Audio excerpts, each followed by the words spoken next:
আরে বাপরে, খুব বৃষ্টি নেমে গেল তো। চল রনি, ওই আমবাগানে গিয়ে একটু দাঁড়াই। ওই আমবাগানে? না রে ভাই, আমি যাব না। শুনেছি ওখানে নাকি শাকচুন্নি ঘোরে এস। দূর, এসব বাজে কথা। ভূত টুত বলে কিছু নেই, বুঝলি? তুই বলিস ঠিকই, কিন্তু আমি খুব ভয় পাই ভাই।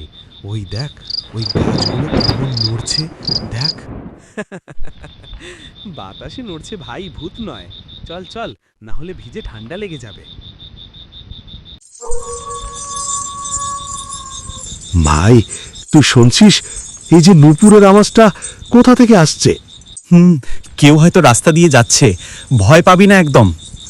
ভাই, আমার গা শিউরে উঠছে রে। মনে হচ্ছে কেউ হাঁটছে, আমাদের কাছেই আসছে। দেখ, ওখানে লাল শাড়ি পরা একটা মেয়ে। মাগো, বাঁচাও, শাকচুন্নি! কে তুমি? এখানে কি করছো?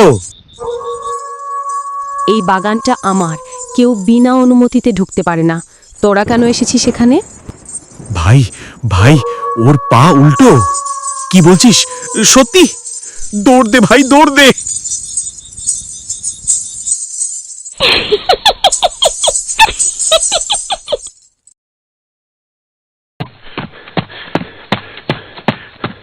আমি বলেছিলাম না ভাই, ওই আমবাগানে ভূত আছে। ভূত না, হয়তো কেউ ছিল। আরে, ওর পা উল্টো ছিল, চোখ লাল, নুপুর বাজছিল। এসব মানুষ না। ঠিক আছে, এখন চাখা আগে।